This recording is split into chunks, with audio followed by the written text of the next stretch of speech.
and welcome to the public meeting hosted by the Pipeline and Hazardous Materials Safety Administration and the Federal Aviation Administration on the transportation of hazardous materials by unmanned aircraft systems. First, I want to inform everyone that we are recording this public meeting for the public record, and my name is Stephen Andrews, and I'm a Transportation Regulation Specialist at PHMSA's Office of Hazardous Materials Safety. I lead PHMSA's efforts in examining the transportation of hazardous materials and highly automated transportation systems. Reading from the Federal Register notice that we published on August 8, 2024, we stated that Section 933 of the FAA Reauthorization Act of 2024, titled Special Authority for Transport of Hazardous Materials by Commercial Package Delivery Unmanned Aircraft Systems, directs the Secretary of Transportation to use a risk-based approach to establish the operational requirements, standards, or special permits necessary to approve or authorize an air carrier to transport hazardous materials by UAS, providing common carriage under 14 CFR Part 135 or under successor authorities as applicable based on the weight, amount, and type of hazardous materials being transported and the characteristics of the operation subject to such requirements, standards, or special purposes. Section 933, subsection E1 also required the Secretary to hold a public meeting within 180 days of the enactment of the FAA Reauthorization Act of 2024 to obtain input on any changes necessary to implement Section 933. And for the record, this public meeting is intended to meet this mandate in Section 933 of the FAA Reauthorization Act of 2024.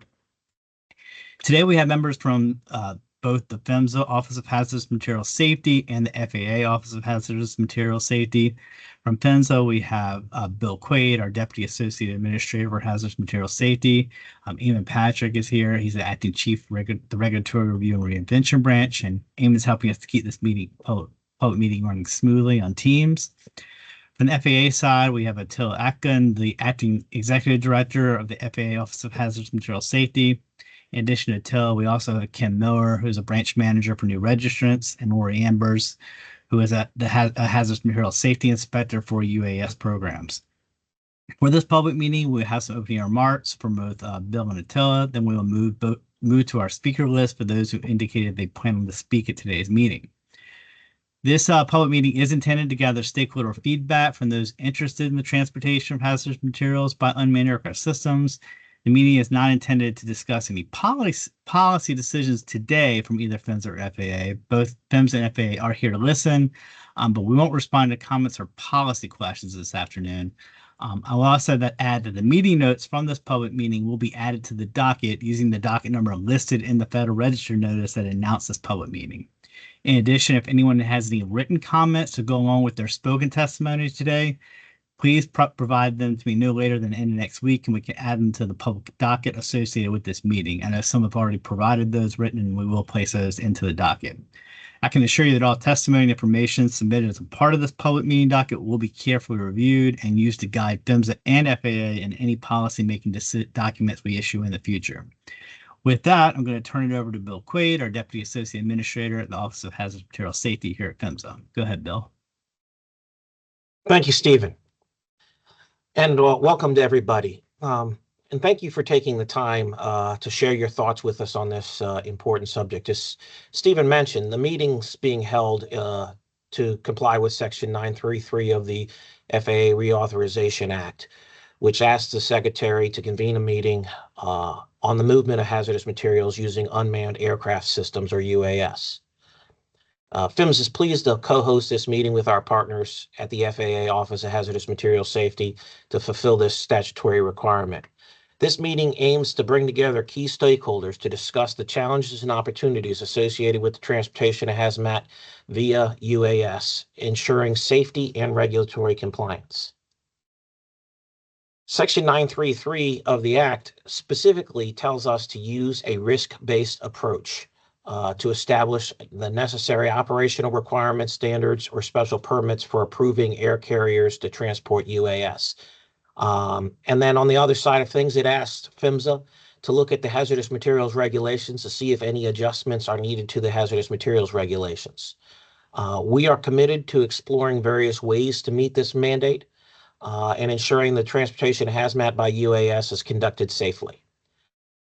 The statutory requirement asks us to consider factors such as the weight of the hazardous material, the amount of the hazardous material, or the type of the hazardous materials being transported, as well as special characteristics of the operations.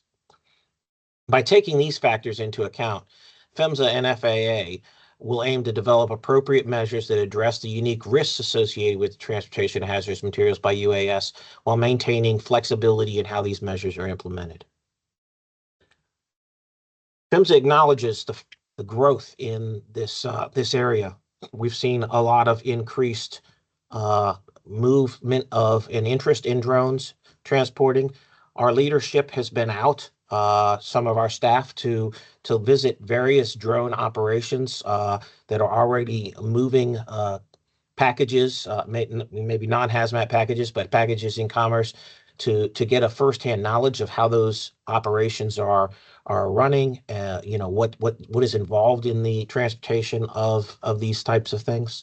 So it is something that we are looking forward to hearing more from you on. Now, with respect to stakeholder engagement and collaboration, I cannot emphasize enough how important this is. We are committed to fostering open communication and collaboration with everybody, our industry partners, regulatory bodies, safety organizations, and the public. We believe that by working together, we can identify the best practices and develop innovative solutions to address the challenges that face these operations. I cannot emphasize enough how invaluable stakeholder input is. Most of the folks that will actually be involved in developing whatever products come out of this meeting, a lot of us are in Washington, D.C. We work for the government, and we are committed to doing the best we can, but we don't have the in-depth knowledge of these types of operations, even with our visits that you do. So we need for you to bring the real-world operational aspects into these discussions so that we can take them into account and produce a result that is best for everybody.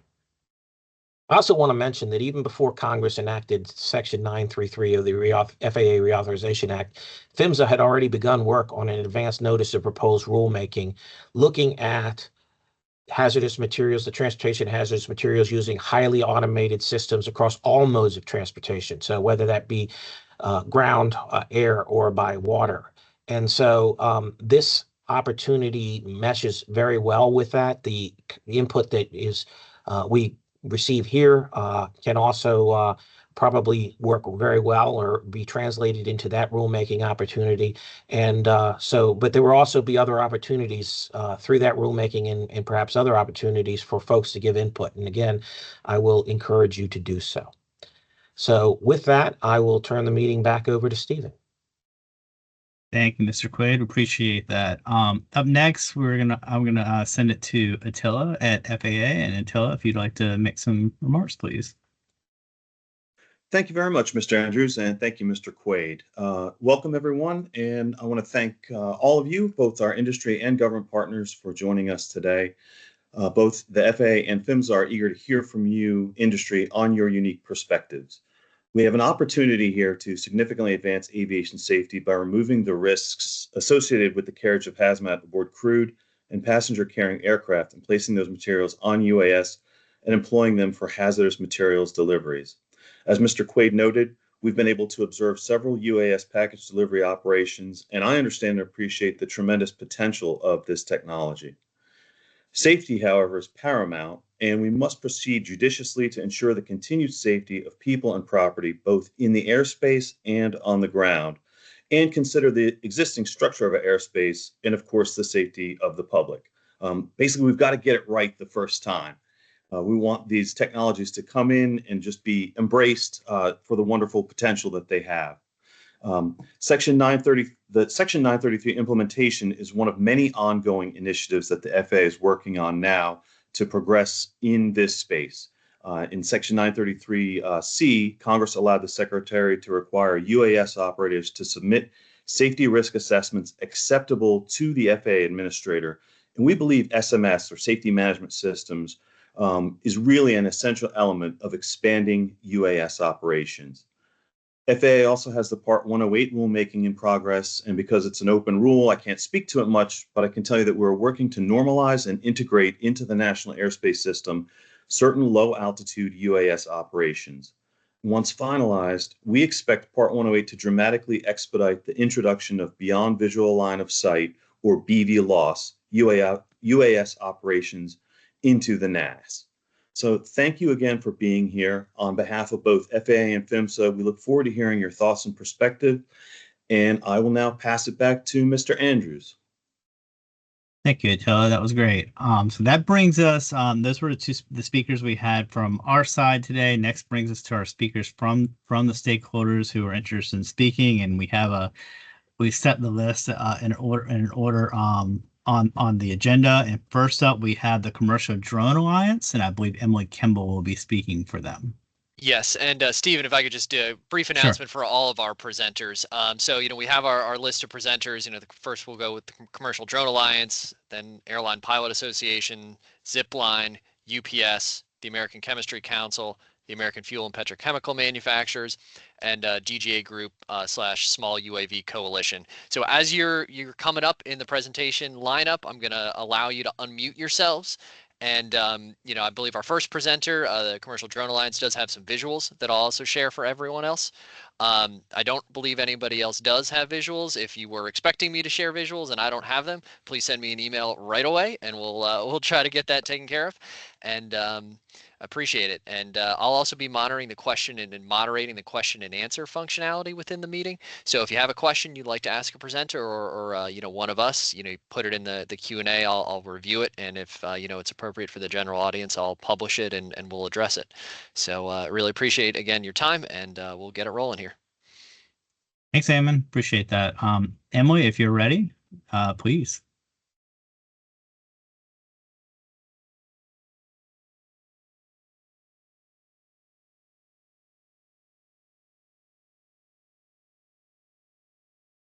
There we go. I was waiting for my mic to be enabled, so thank you, Eamon. Okay, good afternoon, everyone. It's great to see so many engaged stakeholders who have joined this call, and I'm really looking forward to this meeting today. I see we've got 97, which I think is pretty good for the 125 that you all were expecting.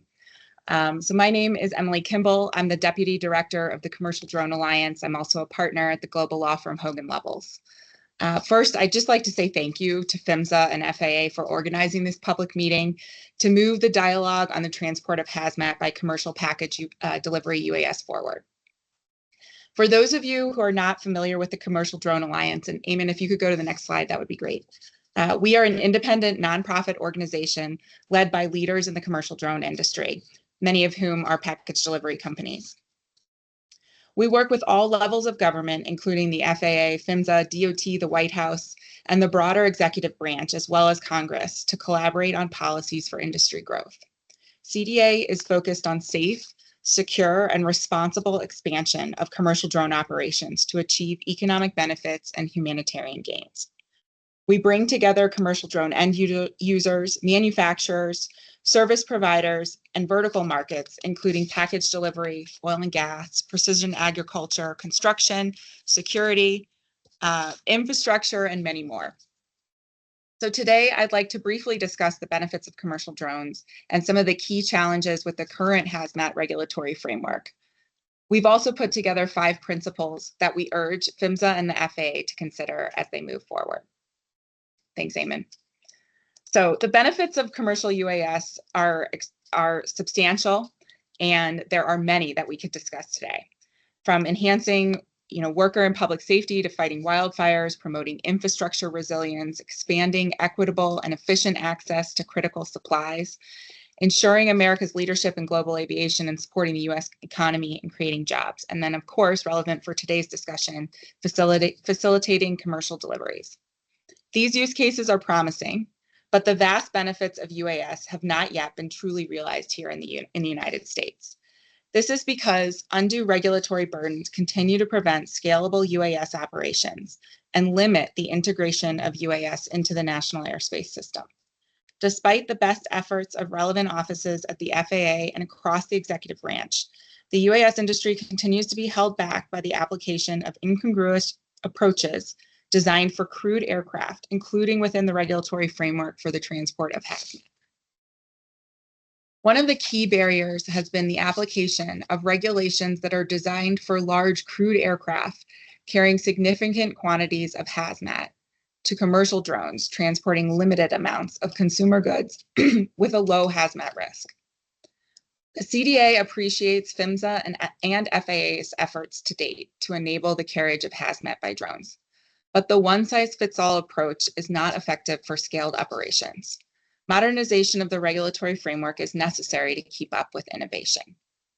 The current framework is overly burdensome and does not account for the lower risk profile of commercial drones carrying limited quantities of hazmat as compared to traditional occupied and larger aircraft operations. Fundamentally, there's no differentiation between the vastly different risk profiles of these different operations. Commercial package delivery UAS are generally delivering consumer goods and medical supplies. Some of these consumer goods are technically hazmat, but in small quantities have low risk profiles. We're talking about everyday items like nail polish, hand sanitizer, and small consumer electronics containing lithium-ion batteries.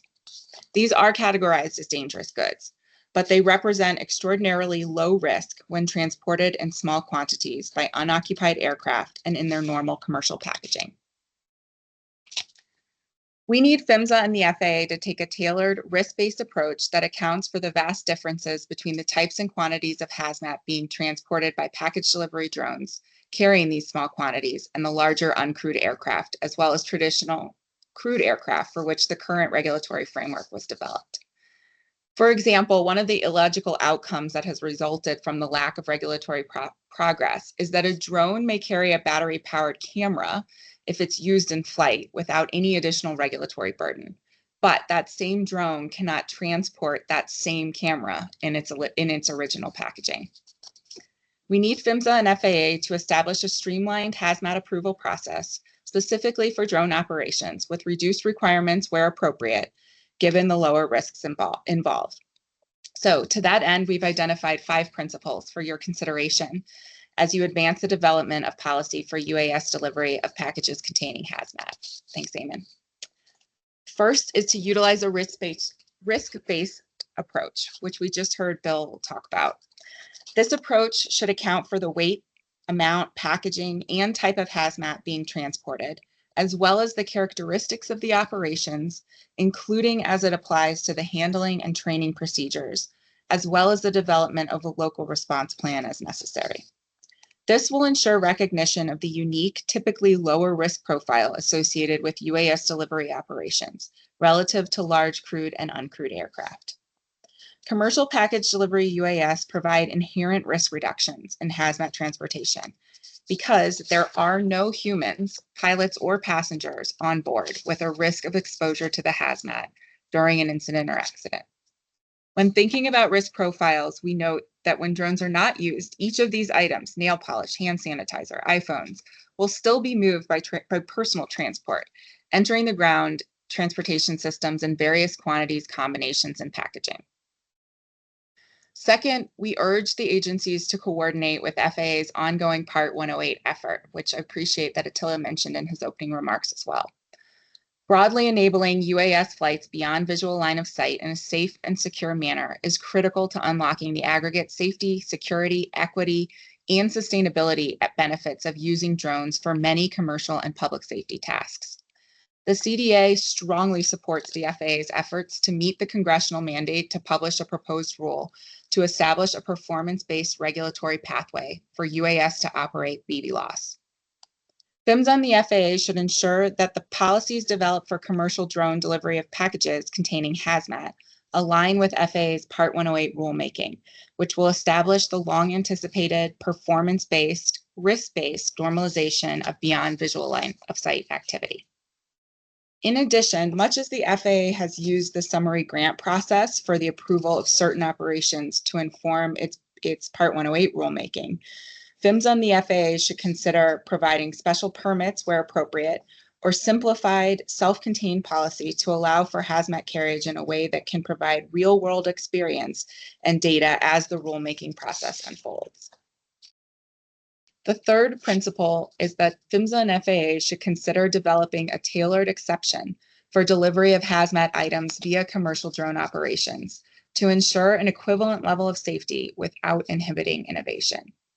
There's precedent for this already in PHMSA's rules, for example, with respect to reverse logistics operations, where PHMSA has developed a streamlined set of hazmat requirements that account for the particular risk profile of the transport operations. In the context of commercial drone delivery, specific provisions to consider as candidates for exceptions include, but are not limited to, requirements related to shipping papers, hazmat training, and inspection of damaged shipments after unloading. Similarly, PHMSA and the FAA should evaluate the relevance and applicability of traditional hazmat rules to commercial drone delivery operators, including types of drones used, CONOPS, and delivery mechanisms, which, as both the PHMSA and FAA staff have seen, can vary quite significantly across the industry. A tailored exception for commercial UAS package delivery operations would offer opportunities for reduced compliance costs without any decrease in safety. The fourth principle that we have here is that we support streamlined testing and clear identification of data needs. PHMSA and the FAA should evaluate what data gaps exist, if any, and afford industry the opportunity to share both quantitative and qualitative data that may address any perceived gaps. We encourage the agencies to articulate the specific data and testing needs necessary for approval and allow drone operators to provide data demonstrating the safety of their operations and packaging methods, rather than imposing prescriptive testing requirements that may ultimately be ill-suited for drone deliveries. Given that packages are often sold within their own layer of overpack that already meet separate hazmat requirements, the CDA believes there's an opportunity for drone carriers to leverage existing overpack provided with products. PHMSA and the FAA should work with industry to streamline testing to identify the highest risk hazmat relative to a carrier's operations in order to avoid the testing of every potential product or every potential class of hazmat that might be carried by a commercial package delivery UAS. And finally, we would urge PHMSA and FAA to establish and publish clear timelines for conducting reviews and evaluations necessary to authorize UAS commercial delivery operations involving hazmat. Providing clear timelines and standardizing the will carry technical review process will facilitate timely review and, where appropriate, approval of these operations and eliminate many of the pain points experienced to date. We also suggest an iterative approach where methods may be trialed and expanded upon that could start within 3 months while more broad policy is developed. Thank you very much for the opportunity to provide these remarks. We look forward to the discussion this afternoon. Thank you, Emily. I appreciate this comments from the Commercial Drone Alliance. Up next on our agenda, we have Chris Sidor, I believe, from the Airline Pilots Association. Let me know if Chris is unmuted there. There we go. I'm unmuted now. Good. Go for it. Yeah, good afternoon, and thank you for the time. My name is Chris Sidor. I am the Aircraft Design and Operations Group Chair with the Airline Pilots Association. The Airline Pilots Association represents more than 74,000 pilots at over 40 airlines throughout the United States and Canada. And our motto is schedule with safety. We are a safety-based organization within the air safety organization at the Airline Pilots Association. The Airline Pilots Association has been involved with UAS and the carrying of DG via UAS for several years now. We were founding members of the Drone Advisory Committee, as well as the Advanced Aviation Advisory Committee, and also have stakes within several other organizations, including SAE G37 lithium battery packaging, the ICAO Dangerous Good panel, and the DOT Lithium Battery Air Safety Advisory Committee. The Airline Pilots Association has 4 different stakes that we believe should be taken into account as these regulations are developed. These include that current or Part 135 UAS operations should comply with existing regulations until additional regulations can be established and used. We also believe the FAA should convene an aviation rulemaking committee to address a new risk profile of the transportation of hazardous materials by UAS. Our third point is we believe that the PHMSA and the FAA should require the development of safety management systems for UAS And our fourth point is we believe that PHMSA and the FAA should establish a safety risk management panel to address a new risk profile for hazardous materials being transported by UAS. As we move from crewed aircraft to uncrewed aircraft, we are removing one of the largest safety components and sensors on board the aircraft, and that is the pilot itself. The pilot is able to sense, see, smell, and hear additional risk that could be presented by UAS or by DG on board UAS and uncrewed aircraft. We are concerned with the removal of the pilot from being on board the aircraft to a remote position where they are no longer able to sense the additional danger or risk that could be established from a DG event on board an aircraft. ALPA is also concerned with the continued use of special permits, including waivers and exemptions, instead of permanent rulemaking for UAS and the carriage of DG on board UAS. UAS are new and novel aircraft, and as I have said previously, the pilot is relocated from being on board the airplane to a ground station, removing that primary safety sensor on board the aircraft. In addition, these aircraft are new and novel technologies, and we have limited understanding and experience in understanding their abilities and their risks that are introduced into the national airspace system. This is an additional risk profile that must be taken into account as these regulations are developed and we move forward with this issue here. The Airline Pilots Association was involved with the Part 108 Beyond Visual Line of Sight ARC back in March 2022. And we did dissent from the final report from the ARC based off of these 4 different considerations that I had previously brought up. Again, I just want to underline the important fact that the pilot is being removed from being on board and being able to understand and be able to recognize the issue that could go on with the carriage of DG on board. And that includes and introduces a new level of risk that must be mitigated and must be taken into considerations as these regulations are developed and are moved forward through the rulemaking process. We do support rulemaking for the carriage of DG on board UAS, but we do believe there should be a measured approach. For example, the crawl, walk, run approach, to make sure that as we introduce DG and it is being carried aboard UAS, that we are appropriately analyzing and mitigating the additional risk that is carried from this new method of transportation. There are several new variables in play by introducing this new way of carriage of DG aboard UAS, and we believe that that really needs to be addressed. Safety is paramount in everything we do, and by taking the measured approach, the crawl, walk, run approach to this, we are assuring that safety is being considered of the most important priority as we move forward in these regulations. Thank you. Thank you, Chris, for your comments. Appreciate it. Next on the agenda, we have Zipline, and representing Zipline should be Mr. Ben Berlin. Ben, are you there?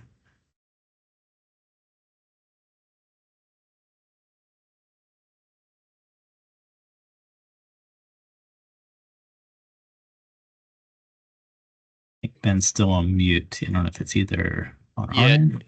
Took me an extra click there, but Ben, you should be able to unmute yourself now. Can you all hear me now? Yes, sir. Yes. All right, wonderful. Thanks, Stephen. So my name is Benjamin Berlin, and I serve as Aviation Regulatory Counsel at Zipline. I'd like to thank PHMSA and FAA for the opportunity to provide comments in today's public meeting and the speed with which you all have moved to implement Section 933 of the FAA Reauthorization Act. First, some background on Zipline.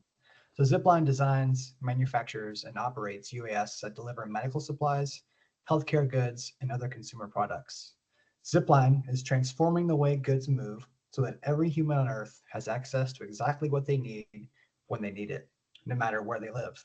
We started by delivering blood to health and hospital systems in Rwanda in 2016 and have grown to operate in 7 countries across 3 continents, including the United States. Zipline has flown more than 1 million autonomous miles and have made 118 million autonomous miles and have made more than 1 million deliveries to customers to date. On average, someone receives a Zipline delivery every 70 seconds, and on a typical day, Zipline flies more than 3 times the circumference of the Earth. Zipline has 2 delivery platforms. Platform 1, our long-range system, which is currently in use in commercial operations, and Platform 2, our home delivery system, which Zipline intends to launch in commercial operations this year. Both platforms are highly automated electric UAS designed for commercial package delivery. Platform 2 features significant innovations in aircraft and propeller design and is intended to provide safe, quiet, fast, and precise delivery directly to customers' homes. When the Platform 2 uncrewed aircraft arrives at its delivery destination, it hovers safely and quietly above, while it lowers a fully autonomous delivery droid down via tether. The droid steers itself to the correct delivery location and gently drops off its package to areas as small as the patio table or the front steps of a home. The addition of Platform 2 to Zipline services will enable Zipline to serve more customers and communities with reliable access to safe, sustainable, instant delivery services. Unlocking the true societal benefit of UAS delivery will require updating the Hazardous Materials Regulations, or HMR for short, based on these 3 principles. First, updates to the HMR should take a risk-based approach that accounts for the low risk of transporting hazmat via UAS. And let's remember, we're not talking about carrying nuclear waste. We're talking about consumer goods and medical products. Carrying small quantities of hazmat in unpressurized environments, a relatively short distance, is vastly different from transporting pallets of hazmat in traditional transport category aircraft. Additionally, the updated rules should account for the fact that UAS delivery mitigates the risks of traditional final mile delivery. Each package containing hazmat delivered by UAS is one less package on the delivery truck or driven home by a consumer. Second, while PHMSA and FAA navigate the rulemaking process, they should create exceptions for UAS delivery and extend existing exceptions granted to other modes of transportation. An example of the latter would be extending to UAS the exception provided to the carriage of patient samples via motor vehicle by private or contract carriers found in 49 CFR 173.134. Third, PHMSA and FAA should leverage existing means of collecting data from industry that protects the confidentiality of a company's input to obtain the information needed to update the HMR. These efforts should happen well in advance of issuing an NPRM to allow industry stakeholders the time necessary to plan and collect the information. I'm confident that others participating in this meeting will provide additional recommendations on how PHMSA and FAA can carry out the congressional intent behind Section 933. As a UAS operator, Zipline would like to focus on the public benefits that UAS delivery of materials containing hazmat can bring to the American public. With more than 6 years of global operating experience, Zipline sees every day the impact that UAS operations at scale can have, including providing communities with safe, fast, and reliable access to goods, including life-saving medicines, eliminating unnecessary waste, and improving the efficiency and resiliency of supply chains. Several recent studies highlight the health impact of Zipline service.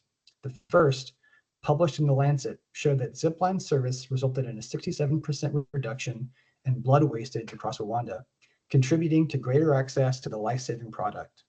The second, which was funded by the Bill and Melinda Gates Foundation, found that Zipline is increasing health access and equity across the health system in several ways, including that vaccine stockouts are 60% shorter at Zipline served facilities than non-Zipline facilities. A third study, published by researchers at Wharton, found evidence of improved blood inventory management and improved health outcomes as a result of drone delivery provided by Zipline. Specifically, the report found a reduction in Rwanda of in-hospital maternal deaths due to postpartum hemorrhage of 51% as a result of Zipline's work. The issues Zipline is addressing in its international operations are not unique to those countries. That's why we're excited to partner with American healthcare systems to bring the same service to communities here in the US. In the US, Zipline has partnered with leading healthcare, Michigan Medicine, the Mayo Clinic, Ohio Health, Memorial Hermann, and Cleveland Clinic to enhance patient care and outcomes, reduce logistics costs and delays, and achieve sustainability goals. A prime use case of Zipline's UAS is the transportation of labs and diagnostics. By partnering with Zipline, Ohio Health will move lab samples and supplies between Ohio Health facilities, allowing them to reduce diagnostic turnaround times. This will give physicians the information they need to make informed decisions faster. The ability to rapidly deliver medical supplies, including life-saving medications, directly to healthcare facilities can significantly enhance patient care. In emergency situations where every minute counts, UAS can bypass traffic delays and other logistical challenges, ensuring that vital healthcare goods reach their destination in the shortest possible time. This can be particularly beneficial in underserved areas, whether rural, urban, or suburban, where access to medical resources is limited. UAS technology can bridge the gap in healthcare access, especially for those with mobility challenges.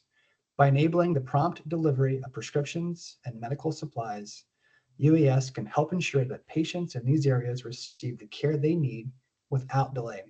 This is especially critical for patients with chronic conditions who rely on regular medication deliveries to manage their health.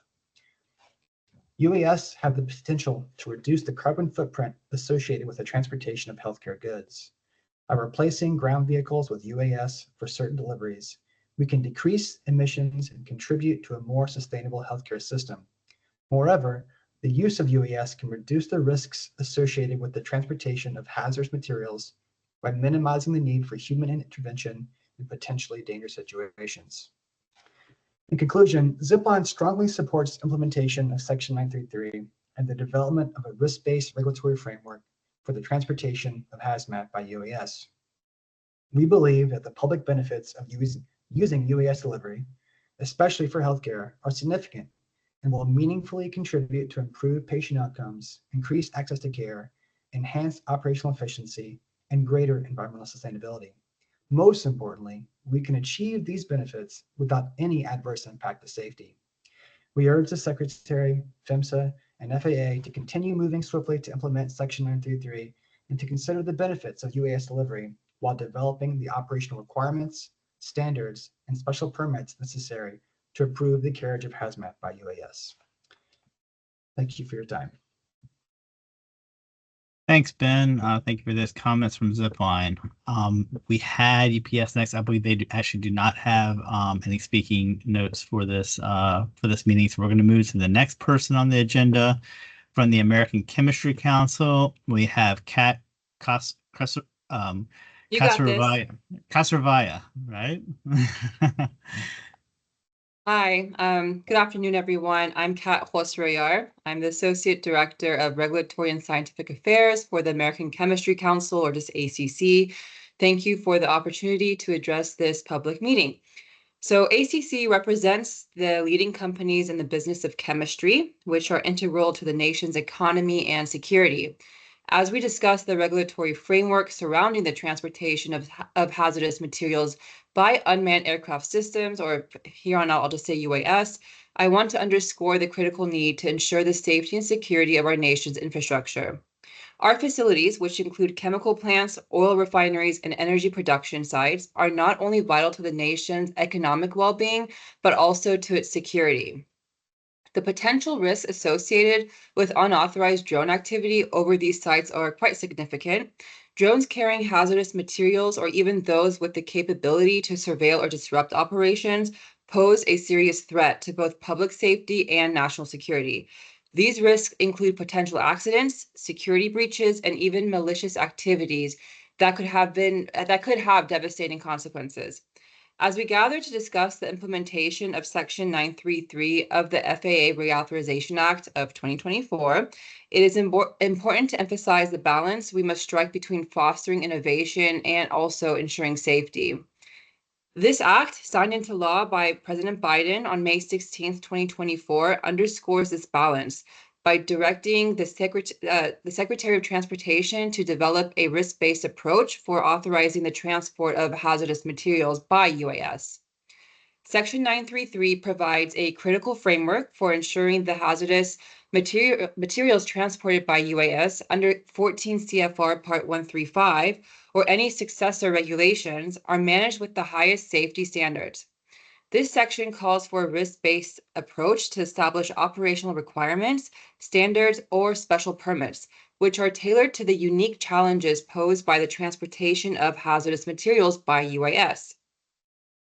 Section 2209 of the same legislative package offers a mechanism for addressing these concerns by allowing DOT to establish procedures for applicants to petition the FAA to prohibit or restrict drone operations near fixed site facilities. These facilities are explicitly defined to include critical infrastructure, such as energy production, transmission, and also distribution facilities, as well as chemical plants and refineries. The designation of these sites as fixed site facilities under Section 2209 is a crucial step in protecting them from the unauthorized drone activity. By restricting drone operation near these sensitive areas, we can mitigate the risk of potential accidents, security breaches, or malicious activities. However, to effectively implement these restrictions, it is imperative that the FAA works closely with industry stakeholders, including those represented by the American Chemistry Council, to ensure that the regulatory framework is robust and enforceable. We must ensure that the procedures for obtaining these fixed site designations are clear, efficient, and responsive to the evolving threats posed by unauthorized drone activity. In carrying out its mandate under Section 933, the Secretary must consider the safety of the public and users of the national airspace system. This includes taking into account the unique risks posed by the transportation of hazardous materials by UAS, such as differing weights, quantities, and packing group classification of these materials. Moreover, mitigations must be in place to address the specific risks associated with the hazardous materials being transported, as well as the characteristics of the operations involved. Given the complexities and potential risks, it is crucial that any regulation or standards that are developed under Section 933 also align with protection afforded under Section 2209. This will ensure a cohesive and comprehensive approach to safeguarding our critical infrastructure from the threats posed by unauthorized drone activity. The American Chemistry Council strongly supports the FAA's efforts to involve stakeholders in this process. We believe that by working together, we can establish robust standards that will protect our facilities, our infrastructure, and the public from potential risks associated with UAS operations involving hazardous materials. In conclusion, while the FAA Reauthorization Act of 2024 sets the stage for significant advancements in UAS technology, it is critical that we do not lose sight of the need for strong safety measures and protections for our nation's most critical infrastructure.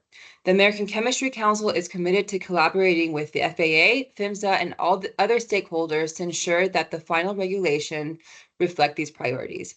Thank you for your time, and I look forward to continued collaboration on this important issue.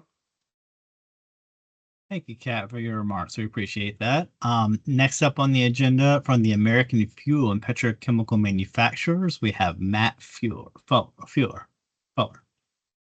Yeah, can you hear me? Hello? Yep, we can hear you, Matt. Yes. Go ahead. All right, thank you. Good afternoon. I'm Matt Fuller, Regulatory Affairs Policy Analyst at American Fuel and Petrochemical Manufacturers, or AFPM. AFPM represents the refining of petrochemical industries across the U.S. AFPM welcomes regulations that support the growth and advancement of new technologies in a manner that enhances safety and ensures the security of our critical infrastructure. To start, we fully support the risk-based approach in drafting this rule. However, any regulation authorizing the use of UAS to transport hazardous materials must include appropriate safety risk assessments by operators flying over critical infrastructure and proceed a rulemaking implementing restrictions to prohibit flights over eligible critical infrastructure, such as refineries and petrochemical facilities. AFPM members were early adopters of UAS, using this technology at their facilities to conduct security surveillance, equipment safety checks, monitoring emissions, and responding to emergencies. Our Part 107 licensed pilots are trained so that our designated flight paths do not interfere with the complex functions that typically go on in refineries, such as equipment blowdowns and startups. Overflight of our facilities by third parties risks instances of malfunction or negligence, causing our operations to be shut down with potential catastrophic harm to our facilities and personnel. As personal and commercial use of drones in the U.S. expand at a rapid rate, critical infrastructure operators are experiencing an increase in both nefarious and irresponsible drone operation in and around our airspace. The ability of third parties to use UAS to gather data or disrupt facility operations creates major security risks and the potential to damage facilities and harm employees and surrounding communities. If allowed to carry unknown hazardous materials, these drones will pose even greater threats and potential damage. All it takes is one look at the chaos in Ukraine and Russia to understand the potential harm rogue or weaponized drones can do to our critical infrastructure. As recently as June, 4 major Russian refineries were attacked in coordinated drone strikes, causing casualties and extended shutdowns. So as you draft special authority for transport of hazardous materials by commercial package delivery by UAS, AFPM urges you to provide regulatory protection for critical infrastructure that to date have not been sufficiently incorporated into the UAS regulations. Section 2209 of the FAA Extension, Safety, and Security Act, which provides authority to restrict airspace for qualifying fixed-site critical infrastructure, has been pending since the initial enactment in 2016. A legislative provision was included in the FAA Reauthorization Act of 2024, requiring a rule implementing Section 2209 be noticed within 90 days of enactment. However, the 90-day deadline to draft a proposal was missed, and the legislative requirement to regulate use of UAS over critical infrastructure continues to languish. AFPM supports additional authorities for commercial UAS flights, but FAA and FAA must adopt regulations that safeguard complex, critical facilities by restricting air flights over designated facilities and requiring the safety risk assessments addressed in subsection C of Section 993 and FAA reauthorization as part of their operator certification process for operating UAS with hazmat over non-restricted critical infrastructure. If this risk assessment is appropriately implemented, drone operators can properly address flight risks and minimize the threats we previously identified. In conclusion, as you draft the rule for hazardous material carriage, AFPM asks for 1, a Section 2209 rulemaking be published before enactment of a hazardous materials UAS carriage regulation, and 2, mandated safety risk assessments for operators that plan to carry hazardous materials over non-restricted critical infrastructure. AFPM appreciates this opportunity to speak, and we hope to maintain a close working relationship with all agencies regarding UAS. I'm happy to answer any questions. Thank you, Matt, for your comments. We're going to move on to the last person on our official agenda here from the DGA group representing the Small UAV Coalition. We have Gregory Walden. Thank you, and glad to make this presentation. Batting cleanup, I assume.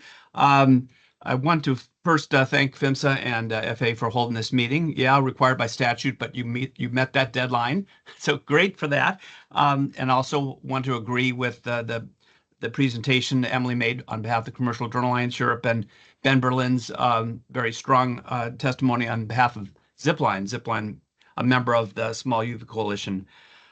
We've long advocated for a regulatory framework to allow drones to carry hazmat for the benefit of government, businesses, and individuals.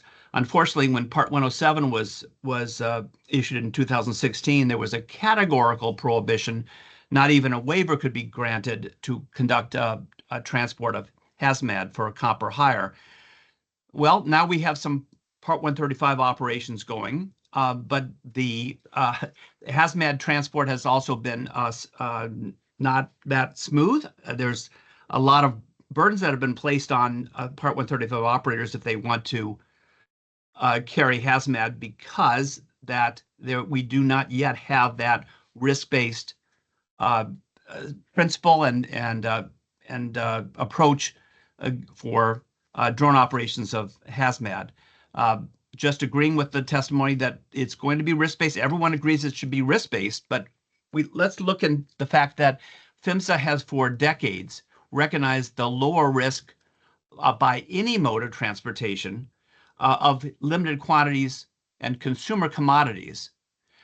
When you couple that lower risk with the lower risk posed by drones, small drones, but not necessarily small by the Part 107 edition, but not transport category aircraft, it's very clear that those hazmat can be safely operated by drones with just a policy change, or perhaps a special permit process that Congress has directed the PHMSA to consider as a short-term stopgap before there's rulemaking. Rulemaking, we all know, takes 2 to 3 years, and I think that We don't need an aviation rulemaking committee, an ARC, for this. I think there's enough data that can be collected in a short period of time through special permits, waivers, and exemptions to authorize, to inform rulemaking that could be done fairly quickly. This is not an argument that any hazmat should be transported by drone. It is an argument that the lower risk hazmat that Emily identified at the start, but also reflected in the PHMSA's treatment of consumer commodities and limited quantities should be applied. Just want to say that the Section 933 talks about risks, and we offer a few points here. Drone delivery operators already comply with package size and weight limitations, and so they'll consider any increase in weight due to packaging requirements if the packaging requirements are imposed for the transport of these commodities. Hazardous materials that do constitute a limited quantity in consumer commodity involve so much less risk. They're well suited to be carried by drones right now, as Section 933 suggests. As for risk mitigation, drone air carriers already are subject to the hazmat training requirements in 14 CFR 135.503 through 507.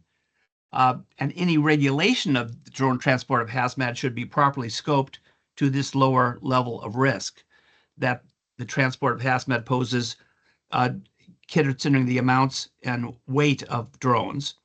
As for altitude, commercial drones are currently limited, generally speaking, to operations under 400 feet AGL. The lower altitude of drone delivery hazmat reduces the risk of collision with legacy aircraft, as well as the extent of damage in the event of a collision with a structure. Other types of drone operations may warrant additional or different requirements based on the considerations listed in Section 933. I would say that the use of special permits or waivers or exemptions, those short-term non-regulatory options, is what PHMSA and the FAA should embark on. I think that's what Congress is calling for in Section 923, and I think that is what would provide the data to support a rulemaking that starts at some later point. If you look at the record, the safety record of drones operating under waivers and exemptions since 2015 or 16, it's exemplary by any count, and we would believe that drones carrying limited quantities and consumer commodities of hazmat through a very for a tailored special permit process will continue to be safe and secure, and lead the way to a rulemaking where hazmat transport can be done pursuant to certain regulatory requirements as an everyday matter. And I thank you for the opportunity to speak. Thank you, Gregory. We appreciate that. So those were all the individuals that we had that had signed up to officially speak. We have some more time. If anybody else would like to speak and provide some commentary, raise your hand, and Amy can let us know who is first or who would like to speak. Anybody else?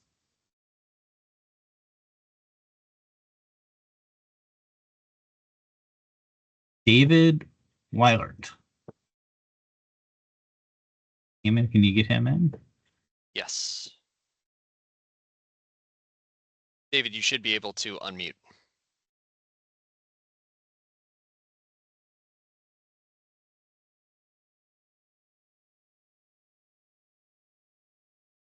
David? He may still be muted.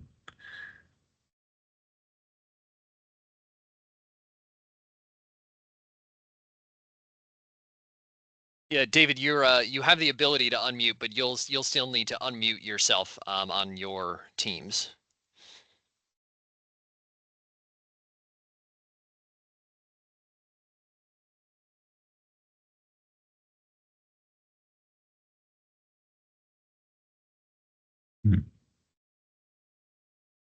Yeah, maybe we could move on to if there's anyone else who has a comment that they'd like to provide, and then we could come back.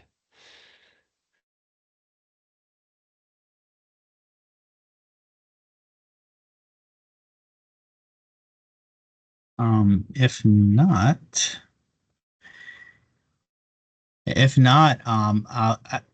Emily, raise your hand, Eamon.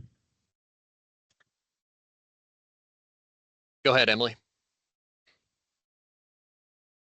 Thanks, Eamon. Can you all hear me? Yep. Yes. Great. Thank you so much. I appreciate the opportunity to just make one more remark before we close out, if that's where we're headed. I just wanted to, in response to some of the comments we heard about implementation of Part 2209, reiterate that the CDA 100% supports the implementation of the 2209 rulemaking, which of course is now 8 years delayed. And we certainly share the concerns expressed by ACC and AFPM about protecting critical infrastructure. But what we're talking about here today is authorized drone operations carrying consumer goods in an authorized way, which is distinct from sort of the concerns that we heard about rogue drones and unauthorized operations. Again, we see that as an unrelated issue, and very much support the 2209 rulemaking to address that. But that should not impede the legal delivery of commercial goods. Just like all roads shouldn't be closed to truck delivery trucks so long as the trucks are following the regulations. So just wanted to reiterate CDA's support for 2209, but also distinguish that from the authorized operations that we're talking about here. Thank you. Thank you, Emily. Okay. Any last hands before I wrap this up?